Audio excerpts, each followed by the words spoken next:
Ele com confiança, ele é capaz de fazer coisas que nem ele mesmo acredita. E sem confiança erra coisas que você nunca imaginava que o cara fosse errar.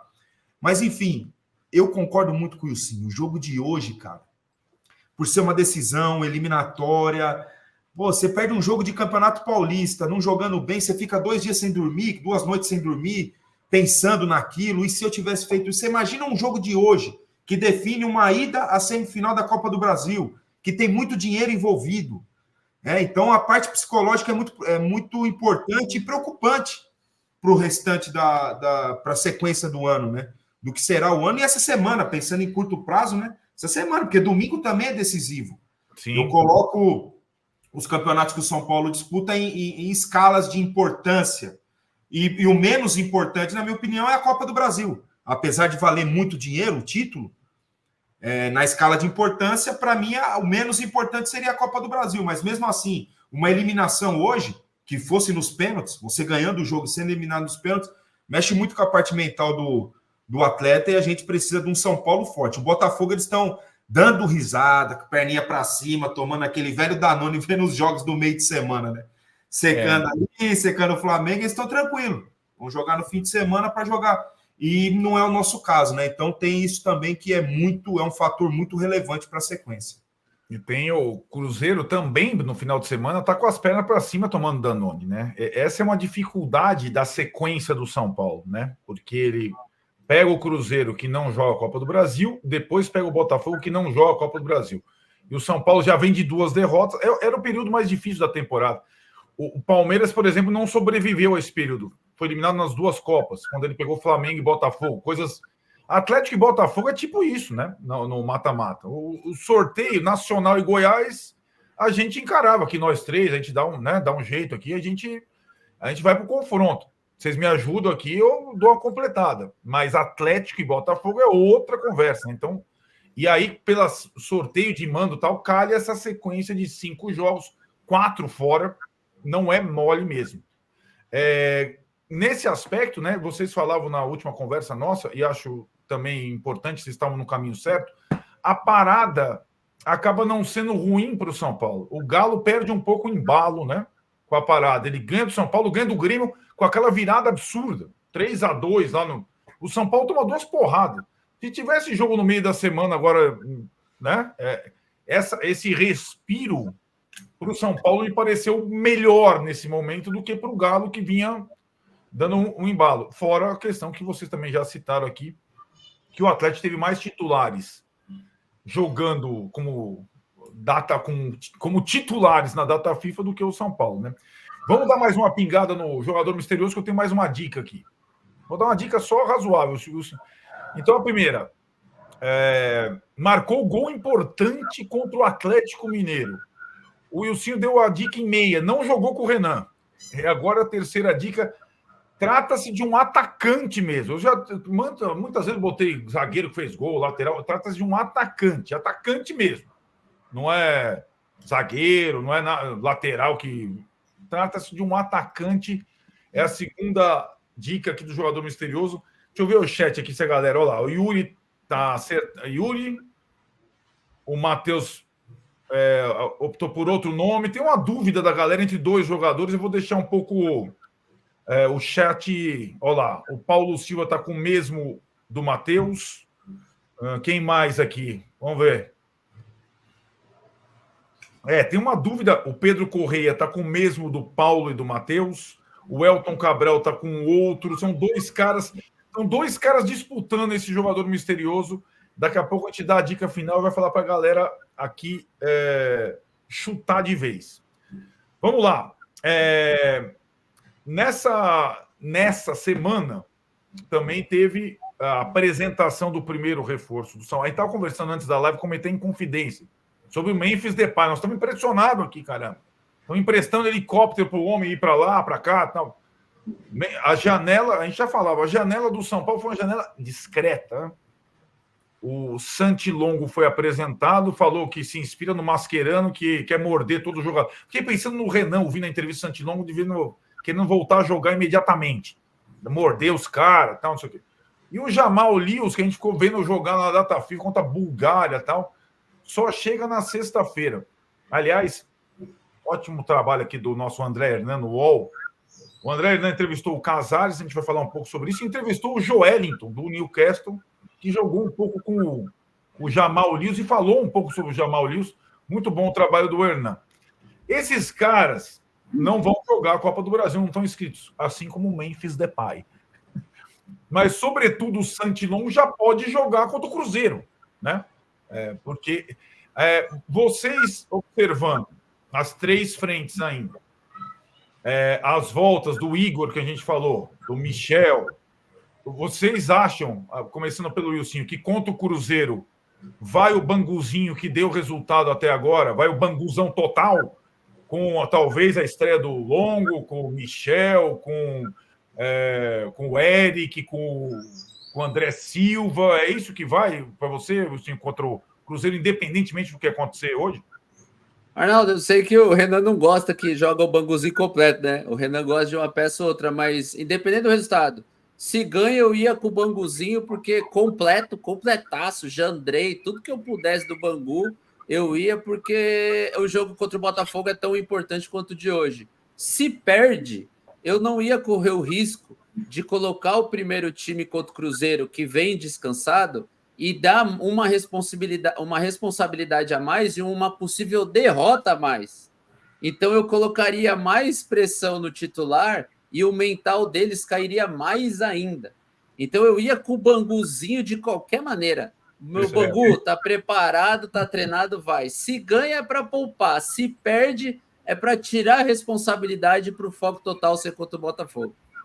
Você, Renan. Vou dar o braço a torcer. Eu acho que domingo ia com o Bangu total, mano. Bangu total. Jamal, Santiago. Jamal, Longo, Curto. Todo mundo que puder jogar, jogava. Até porque o Banguzinho está mais reforçado, né? Não é só pela janela, a recuperação da turma que estava machucada e tal, né? Tem o Lisieiro melhor ali, né? O Lisieiro já está à disposição. Poderia montar um meio de campo aí com o Santiago Longo e o Lisieiro no meio de campo. Já colocava o Jamal. Vai, Jamal, segura esse refrão aí no Mineirão, malandro. 60 mil cabeças, 35 graus. Vai. É dele, né? Pô, aí Igor, ou dependendo de quem jogar hoje, deve jogar o Rafinha. O Igor já colocava ele para adquirir ritmo novamente, entendeu? Iria. Eric na direita, André Silva. Eu vou ser sincero, o Wilson me convenceu que o Banguzinho, ou até 3 zagueiros, dependendo da situação. Sei, tem lá. Bota uns meninos para jogar também. O Juan nem estreou ainda, né? O Juan, zagueiro. O Juan não estreou, tem o Michel. Enfim, temos muitas opções, meu. O William Gomes, o William tem 18 anos. Pô. Com 18 anos eu treinava, jogava, ia para a noite, treinava direto. Pô, 18 anos o cara tem que ir pro jogo, mano. Você pode jogar em sequência, né? Agora, tem o detalhe, né? Aí, projetando esses 2 jogos, Cruzeiro e Botafogo, o Botafogo joga pela liderança do brasileiro contra o Corinthians, turbinadão. Corinthians é a Fênix. Corinthians... O Tite botou... Vocês perceberam que o Tite botou o Corinthians na temporada, com aquele jogo com o Flamengo? Tem jogos que dão um estalo, assim, ó. Pem, né? Esse é o jogo do estalo do Corinthians. Ganha do Flamengo, contrata o Depay, classifica o Juventus. Aquela bola do André Ramalho na último lance não estava mais entrando em Itaquera, vocês perceberam. Estava tudo empatando. Aí é para os pênaltis, tal, não sei o quê. Aliás, quem fala que o Rafael, o Corinthians tem um grande goleiro, tal, o Hugo ontem, é aquilo, o goleiro não é perfeito. O Hugo ontem, se eliminado, todo mundo ia ficar lembrando do Hugo. Né? O goleiro não é perfeito. Calma. Tem gente que acha que o Alisson, goleiro da seleção, não presta. Então, cara, se você vê os jogos do livro, então calma com o Rafael, calma. Mas o Botafogo vai ter que jogar a Vera contra o Corinthians com tudo, é líder do brasileiro. Então, de novo, aquelas situações, aqueles detalhes que eu falo para vocês. O Botafogo joga 2 sábados e joga com o São Paulo na quarta. São Paulo joga 2 domingos, às 18h30. Futebol é assim, então o Banguzinho, para vocês, é contra o Cruzeiro e é contra o Inter em casa, provavelmente também. Na outra semana, né? É aquilo, são os detalhes do futebol. E o Banguzinho jogou contra Atlético Goianiense, 3 pontos, Vitória, 3 pontos, Palmeiras tomou o gol na última bola, mas representou. Banguzinho está com crédito, por enquanto, né? Agora, gente, mais um tema aqui que foi uma conversa da semana, que é a possibilidade, eu estou projetando o jogo do Inter lá no Morumbi, lembrando o seguinte, nesse domingo, acho que a diretoria acerta, com preços promocionais, leva o jogo do feminino da decisão do Brasileirão, primeira vez São Paulo na decisão de um brasileiro na história, contra o Corinthians, que ganha sempre, no Morumbi. Botaram lá, os caras, André Gandula, grande André Gandula, que eu sigo aqui, que trabalha lá no São Paulo, botando grama todo dia, varando à noite. O gramado do Morumbi ia ser preparado só para o jogo do Inter. Foi antecipado para ter São Paulo e Corinthians domingo, 10 da manhã. Acho que a diretoria de São Paulo acerta, tem que dar uma força nesse momento. Sempre quando as gurias do Corinthians vão decidir os campeonatos em Itaquera, está cheio. E é uma possibilidade do São Paulo, né, da torcida do São Paulo viver o futebol feminino, enfim, numa final. Mas a outra coisa que eu queria falar para vocês é o seguinte: é grande a possibilidade, eu estou brigando com a minha filha aqui desde o começo, do São Paulo jogar com o Corinthians em Brasília por causa do Bruno Mars. Aí eu fico maluco. Ela já garantiu, Bruno Mars. Eu falei, quem, Madalena? Bruno Mars. Eu quero que esse Bruno Mars se dane, cara. Como diria meu mestre Tele Santana, estádio de futebol é para jogar futebol. Mas aí calha aquela situação. São Paulo e Corinthians. Não é São Paulo, com todo o respeito, e Vitória, ou Atlético Goianiense, ou Cuiabá. O Corinthians nessa situação. Aí tem aquela dúvida, o que está pegando no momento. Queria a opinião de vocês que jogaram. Jogar com o Morumbi parcialmente interditado, ou seja, atrás do palco inteiro ali, que é amarela, tal, não sei o que, cheio de andaime, sem público. Essa é uma possibilidade remota, mas existe. Ou lá jogar em Brasília com o gramado novo, só com São Paulinos. O que você preferiria, Wilson, se você fosse votar como jogador? Morumbi parcialmente fechado e na minha casa, com a minha torcida, e o que der para vender, para lotar, é diferente, é outra parada. Mesmo com o palco ali atrás, é o Morumbi, é nossa casa, os caras sabem que estão jogando fora. Agora, estádio neutro, por mais que só tenha São Paulino, não dá aquela sensação de estar jogando na casa do adversário. Dá a sensação de estádio neutro, deixa um pouco o jogo igual para os dois times. Eu optaria pelo Morumbi, do jeito que desce, com uma parte sem vender, parcialmente lotado, ingresso mais barato, do jeito que desce, clássico é no Morumbi. Você, Renan? Mesma coisa. Morumbi é minha casa. Eu colocaria atrás do palco, eu colocaria um telão, eu enchi o estádio. Eu colocaria um telão e falaria, vai ser R$2 para quem ficar naquela parte que não dá para ver o jogo, mas vai ter um telão gigante. Inclusive, tem o pessoal da empresa lá, acho que eu não posso falar o nome da empresa, né? Deu a dica para eles? Hã? Deu a dica para eles, dá a dica para eles. O Palmeiras fez isso uma vez na final contra o São Paulo. Né? Coloca um telão gigante de LED atrás do palco, para quem não conseguir ver o jogo, e enche o estádio. Não precisa pagar para entrar, não. Quem quiser ir, vai lá e... R$2 e uma breja grátis. Fala aí, Renan. Já fica só para fazer barulho. A pizza de 10 na saída, né? Aquela pizza de 10, que tá R$10 até hoje. Pizza de 10. Exatamente. Só para Morumbi. A chegada no Morumbi é diferente. O jogo já começa antes. Tem que ser no Morumbi, não adianta. Essa questão, por isso que eu até puxei aqui a matéria do André Hernan com o Casares no começo da semana, com o PVC, com a Domitila, no programa que eles têm ao vivo ali foi logo na segunda-feira, quando o Casares anunciou aqui em primeira mão a entrada do São Paulo no STJD para pedir anulação do jogo com o Fluminense. Os três entrevistaram muito bem o Casares, o Hernan, a Domitila e o PVC.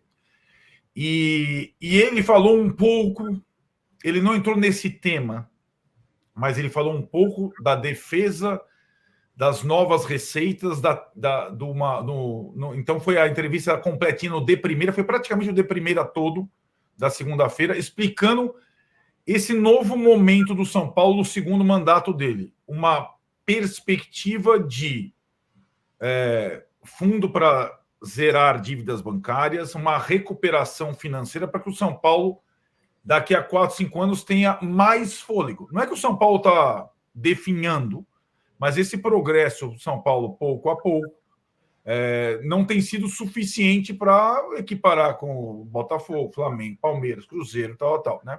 O São Paulo foi o 12º a investir na janela de transferências, e parece que a janela de transferência mostra um pouco como o São Paulo está um pouco com o pé no chão.